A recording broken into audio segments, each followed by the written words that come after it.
Hello, नमस्ते, welcome back to my channel. I hope आप अच्छे होंगे, अपना ख़्याल अच्छे से रख रहे होंगे। तो पिछले कुछ दिनों से ना अलग-अलग वीडियोज़ पे बहुत सारे कमेंट्स आ रहे हैं जो कि एक ही चीज़ से रिलेटेड है और वो है कि कोई रिलेशनशिप में था और जो पार्टनर है ना वो छोड़ के चला गया। तो ये सबसे ज़्यादा कमेंट्स मेरे पास इस तरह के ही आते हैं। तो आज मुझे लगा कि इस प्रॉब्लम को ना थोड़े अलग पर्सपेक्टिव से मैं सॉल्व करने की कोशिश करती हूँ। तो सबसे पहली जो चीज़ है ना वो ये समझने की कोशिश करेंगे कि अगर कोई हमें छोड़ के चला जाता है ना तो उसमें भी 2 तरह के केस हो सकते हैं।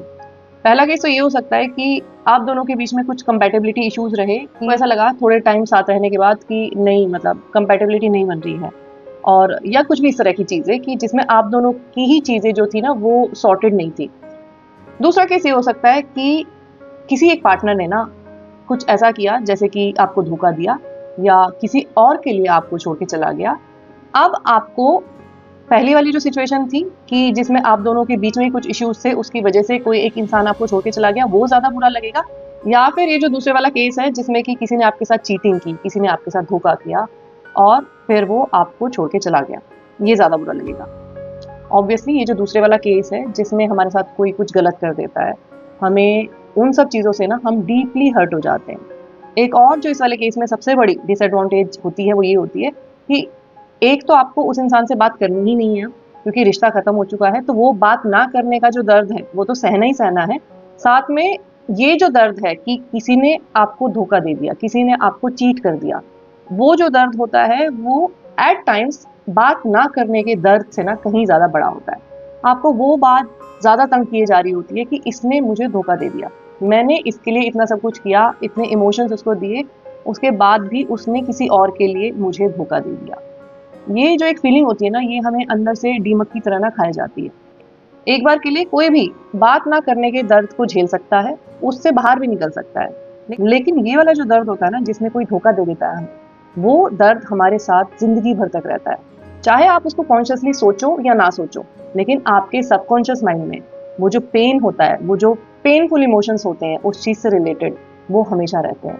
और वही जो आपके सबकॉन्शियस माइंड में पेन है ना इतना सारा, वही आपको हील नहीं होने देता, वही पेन आपको उस रिश्ते से उभरने नहीं देता, वही पेन आपको उस इंसान से बाहर निकलने नहीं देता। तो ये हमारे लिए बहुत ज़रूरी है कि हम कैसे भी करके उस वाले दर्द को जो है ना वो ख़त्म करें, उस वाले दर्द को अपने माइंड से, अपने सबकॉन्शियस माइंड से हमेशा के लिए निकाल के ना बाहर फेंक दें। तो आज बात करेंगे कि उस दर्द का ना इलाज क्या है। तो इन सब चीज़ों को समझने के लिए ना हमें थोड़ा-सा ना डेस्टिनी के कॉन्सेप्ट को समझना पड़ेगा, थोड़ा-सा कर्मा के कॉन्सेप्ट को समझना पड़ेगा। और यहाँ पे कुछ लोग ऐसे हो सकते हैं जो मुझे बोलेंगे कमेंट करके कि हम तो कर्मा को मानते ही नहीं है, हम तो डेस्टिनी को मानते ही नहीं है। अब आगे जाने से पहले ना मैं उन लोगों से जो ये सारी चीज़ें बोलते हैं कि हम ये नहीं मानते या वो नहीं मानते और आप ही की तरह मैं भी उन्हीं लोगों में थी कुछ साल पहले कि मैं भी यही बोलती थी कि मैं भी कर्मा को नहीं मानती, मैं भी डेस्टिनी को नहीं मानती। फिर मुझे रियलाइज़ हुआ कि मैं किसी चीज़ को मानती हूँ या नहीं मानती हूँ, वो कहने के पीछे मेरे पास कोई लॉजिक होना चाहिए। वो कहने के लिए मेरे पास ऐसा होना चाहिए कि क्या मैंने उस चीज़ को एक्सपीरियंस किया है या नहीं किया है। और जैसे कि मैं कर्मा की बात कर रही हूँ तो सारा का सारा हिसाब-किताब तो हम एक्सपीरियंस नहीं कर सकते। हम इस मैथमेटिक्स को नहीं समझ सकते खुद फ़ील करके। या फिर अगर फॉर एग्ज़ाम्पल मैं बात करूँ डेस्टिनी की, तो लोग ये बोल देते हैं कि हम तो मानते ही नहीं हैं। तो किसी भी चीज़ को मानने या ना मानने के लिए कुछ बेसिस होना चाहिए। पर्सनली हम ये सारी चीज़ों को नहीं फ़ील कर सकते तो ऐसा होना चाहिए कि हाँ, हमने इन चीज़ों के बारे में सोचा है, इन चीज़ों के बारे में बहुत रिसर्च की है, इन चीज़ों के बारे में हमने पढ़ाई की है और उसके बाद हम इस कन्क्लूज़न पे आए हैं कि ये चीज़ें होती हैं या नहीं होती हैं। स्ट्रेट अवे बोल देना कि हम नहीं मानते, तो मेरे हिसाब से वो तो विज़डम नहीं है। तो फॉर एग्ज़ाम्पल अगर मैं आपसे एक सवाल करती हूँ कि क्या चार मीनार हैदराबाद में होता है? तो क्या आप इसका ऐसे ही रैंडमली जवाब दे दोगे कि हाँ होता है या फिर आप ऐसे ही बोल दोगे कि नहीं होता है? नहीं, आप इसका जब जवाब दोगे तो या तो आप उस बेसिस पे जवाब दे सकते हो कि आप गए हो हैदराबाद और आपने देखा है, मतलब कि आपने खुद एक्सपीरियंस किया है, तो आप बोल सकते हो कि हाँ, वहीं पे ही होता है। या फिर आपने उसके बारे में किताबों में पढ़ा है या कहीं से भी नॉलेज ली है, फिर आप बोल सकते हो कि हाँ, वो वहाँ पे है या वो वहाँ पे नहीं है। तो कुछ बेसिस होना चाहिए ना हमारी बिलीफ का या जो भी चीज़ हम बोलते हैं जिसमें हम बोलते हैं कि हम इस चीज़ को मानते हैं या नहीं। कहने का मतलब ये है कि हम कई बार बिना सोचे समझे बहुत सारे लाइफ के ऐसे कॉन्सेप्ट हैं जिन पे हम बोल देते हैं कि हम तो नहीं मानते, ये तो सारी दकियानूसी बातें हैं। मैं भी ऐसा ही करती थी जैसे कि मैंने पहले बोला, लेकिन फिर मैंने सोचना शुरू किया कि ऐसा क्यों है कि कोई बच्चा जो है वो बहुत गरीब घर में पैदा हो रहा है, क्यों ऐसा हो रहा है कि कोई बच्चा बहुत अमीर घर में पैदा हो रहा है? क्यों ऐसा है कि किसी को बिना मेहनत किए ही बहुत कुछ मिल जाता है लाइफ में? क्यों ऐसा है कि कोई एक इंसान ज़िंदगी भर मेहनत करता रहता है, फिर भी उसको हमेशा फेलियर ही हाथ आता है? क्यों ऐसा होता है कि एक इंसान बहुत अच्छी कार में चल रहा है, फिर भी एक्सीडेंट में उसकी डेथ हो जाती है? और क्यों एक इंसान ज़िंदगी भर साइकिल पे ट्रैवल करता है और उसको एक खरोच तक नहीं आती?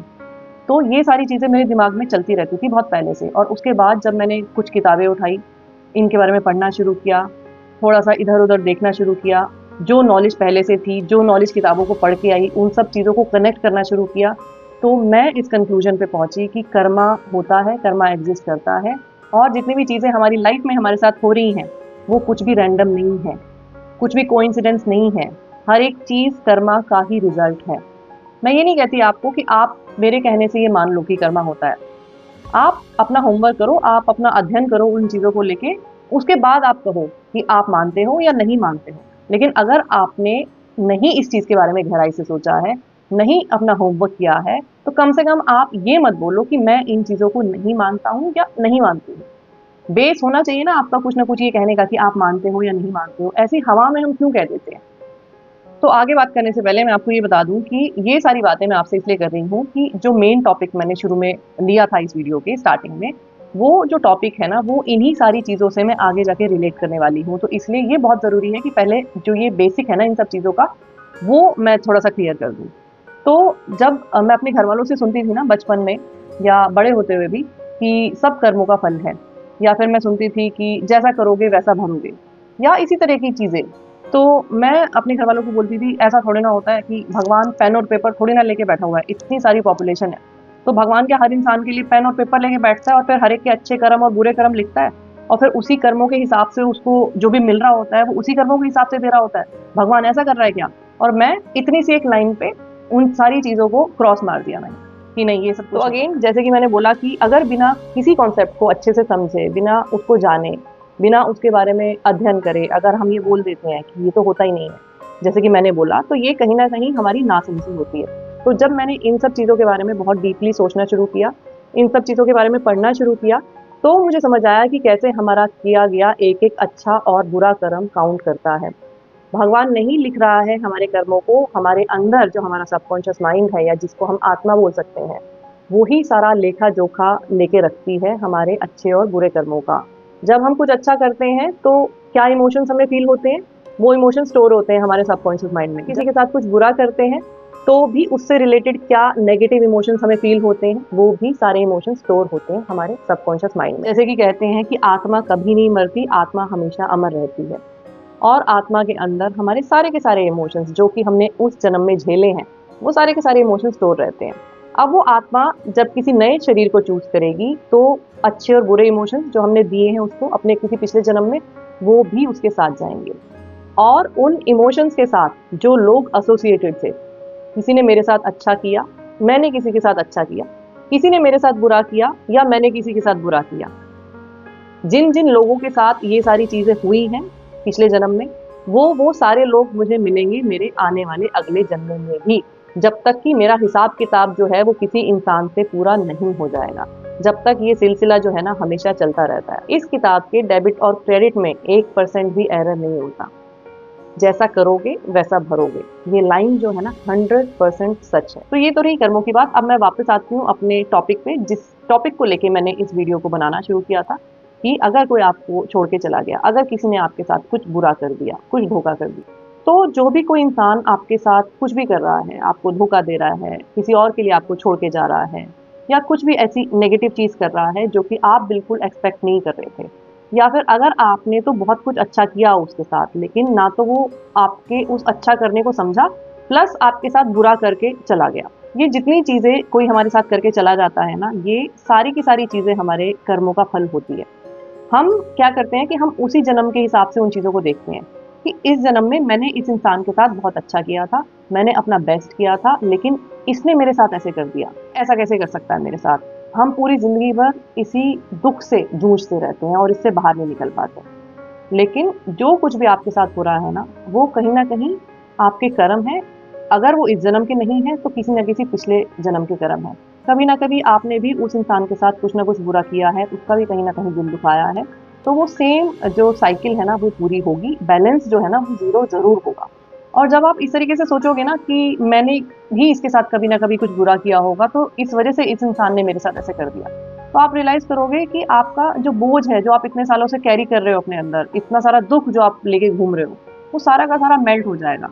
आपको बहुत हल्का फ़ील होने लग जाएगा। तो अगर इस पॉइंट पे भी कुछ लोगों को ऐसा लग रहा है कि ये सब कुछ बकवास है, कर्मा वगैरह कुछ नहीं होता, हमें नहीं मानना ये सब कुछ, तो इस चीज़ को ना दूसरे नज़रिए से देखने की कोशिश करते हैं। मैं आपको एक एग्ज़ाम्पल देती हूँ, 2 लोगों की एग्ज़ाम्पल देती हूँ और अपना ही मैं आपको एग्ज़ाम्पल दे रही हूँ। एक इंसान मैं वो थी, जब तक मैं इस कर्मा के कॉन्सेप्ट को नहीं मानती थी, तो मैं ज़िंदगी को कैसे जीती थी या मैं कितनी खुश रहती थी ज़िंदगी में, मैं उसकी एग्ज़ाम्पल पहले आपको देती हूँ। तो जब तक मैं ये कॉन्सेप्ट नहीं मानती थी, मुझे कुछ नहीं पता था, तो हर चीज़ में मुझे बहुत बुरा लगना, हर एक इंसान के ऊपर जिसने मेरे साथ कुछ गलत किया, उसके ऊपर गुस्सा आना या हर वक़्त एक मेंटल पीस जो होती है ना, वो चली जाना कि इसने मेरे साथ ऐसे किया, उसने मेरे साथ ऐसे किया, इसने मेरे साथ भेदभाव किया, मैंने इसके साथ अच्छा किया, इसने मेरे साथ बुरा कैसे कर दिया। तो दिमाग जो है ना, वो बिल्कुल फ्रस्ट्रेट रहता था, इरिटेट रहता था और मेंटल पीस जो है ना, वो तो चली ही जाती है कभी-कभी। क्योंकि हम यही सोच रहे हैं कि मैंने किसी के साथ अच्छा किया और किसी ने मेरे साथ बुरा कैसे कर दिया। इसी जद्दोजहद में लगे रहते हैं हमेशा। अब अब बात कर लेते हैं दूसरे इंसान की, जो कि मैं ही हूँ। मतलब जब मैं इस कर्मा के कॉन्सेप्ट को मानने लग गई, समझने लग गई, उसके बाद जो मैं दूसरा इंसान बनी, तो मेरे अंदर क्या चेंज आया। तो जब मैं ये मानने लगी, तो चाहे ये होता है चाहे नहीं होता है, छोड़ दो। मैं ये बोलती हूँ कि ये सब नहीं होता, लेकिन अगर ये नहीं भी होता और आप इस चीज़ को मानने लग जाओगे, तो मैं आपको बता रही हूँ कि आपकी लाइफ जो है ना वो कैसे चेंज होने लग जाएगी। तो जब से मैं ये सारी चीज़ें मानने लगी, उसके बाद से मैं बहुत फॉरगिविंग बन गई, मैं बहुत लाइट फ़ील करने लग गई। टेंशन जो है वो मेरी लाइफ में से काफ़ी लेवल तक कम हो गया, क्योंकि बहुत सारी चीज़ें जो बिना मतलब की थी, जिसमें मैं ये सोचती रहती थी कि इसने ऐसा कहा, उसने ऐसा कहा, उसने मुझे ऐसे कैसे बोल दिया, मैंने तो ऐसा किया था, उसने मेरे साथ ऐसे कर दिया। वो जितना सारा भी स्ट्रेस था ना, जो मैं अननेसेसरीली कैरी कर रही थी, जिस बोझ में मैं दिन-रात रहती थी, वो सारा का सारा बोझ जो है ना, वो मेल्ट हो गया। अब अगर कुछ भी चीज़ होती है, तो वो 5 मिनट, 10 मिनट से ज़्यादा मेरे साथ नहीं रहती है। मैंने अपने माइंड को इस हिसाब से प्रोग्राम कर रखा है कि अगर किसी ने मेरे साथ गलत कर भी दिया, तो कोई बात नहीं, कुछ ना कुछ रहा होगा मेरा उसके साथ हिसाब-किताब, जो हिसाब-किताब पूरा हो गया, तो मुझे उसको पर्सनली लेने की ज़रूरत नहीं है और मैं ये सोच के खुश हो जाती हूँ कि ठीक है, वो मेरा हिसाब-किताब क्लियर हो गया। अगर मैं उसके बाद फिर से उसके लिए नेगेटिव सोचने लग जाऊँगी ना, तो वो नेगेटिव इमोशंस मैं फिर से क्रिएट कर रही हूँ। मतलब फिर से अपनी उस बुक में एक एंट्री कर रही हूँ नेगेटिविटी की। तो मैं हर इंसान को लेके ना बहुत फॉरगिविंग मूड में रहती हूँ और मैं एक्स्ट्रा स्ट्रेस जो है लाइफ में, वो बिल्कुल भी नहीं लेती हूँ। एक मैं शांति महसूस करती हूँ, जो मैंने पहले कभी महसूस नहीं की थी, जब मैं दूसरी तरीके से सोचती थी। तो कहने का मतलब ये है कि अगर ये कर्मा का कॉन्सेप्ट जो है, वो रियल में मान लो एग्ज़िस्ट नहीं भी करता है, लेकिन अगर आप उसको अपनी लाइफ में शामिल कर लेते हो और उसकी वजह से आपकी लाइफ में इतनी पॉजिटिविटी आ जाती है, उसकी वजह से आप किसी से नफरत नहीं कर रहे, उसकी वजह से आप लाइट फील कर रहे हो, उसकी वजह से आपके अंदर की नेगेटिविटी सारी चली गई है।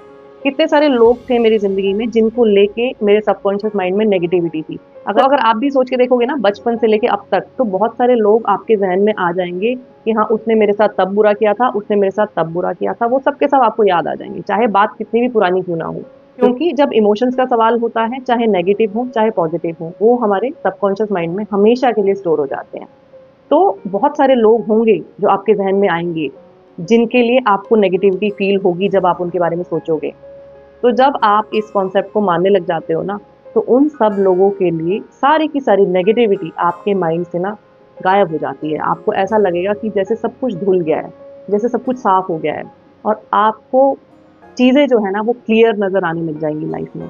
जो धुंधलापन आपको लग रहा है ना ज़िंदगी में, वो धुंधलापन थोड़ा-सा ना आपका साफ हो जाएगा। आप बहुत ज़्यादा लाइट फ़ील करने लग जाओगे। आप किसी भी तरह की इरिटेशन, फ्रस्ट्रेशन, गुस्सा लोगों को लेके नहीं रखोगे। तो किसी मेरे एक सब्सक्राइबर ने ना मुझे कमेंट किया था कि उनकी गर्लफ्रेंड जो है वो उनको छोड़ के चली गई थी, मतलब ऐसे ही बीच में छोड़ के चली गई और वो बहुत दुःख में थे उस चीज़ को लेके। उन्होंने ना एंड में एक लाइन लिखी थी कि मैं बस ये चाहता हूँ कि वो बहुत खुश रहे और मैं उसको ना ब्लेसिंग देता हूँ।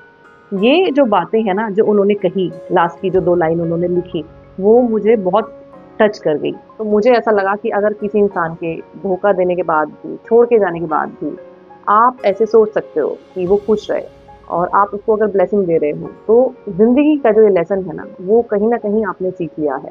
बेशक उस लड़की से आप हार गए हो, लेकिन ज़िंदगी के जो लेसन है ना, उसमें आप जीत गए। तो अगर कोई धोखा देके चला गया है और उसके लिए अपने मन में गुस्सा रख रहे हो, तो सिर्फ़ और सिर्फ़ अपने आप को बीमार कर रहे हो और अपना जो हिसाब-किताब है उस इंसान के साथ, उसको कैरी फॉरवर्ड किए जा रहे हो। तो सही तरीका क्या है? ये सोचना है कि कभी ना कभी मैंने भी उसके साथ कुछ ना कुछ गलत किया है, तो हिसाब-किताब जो है ना वो बराबर हो गया है।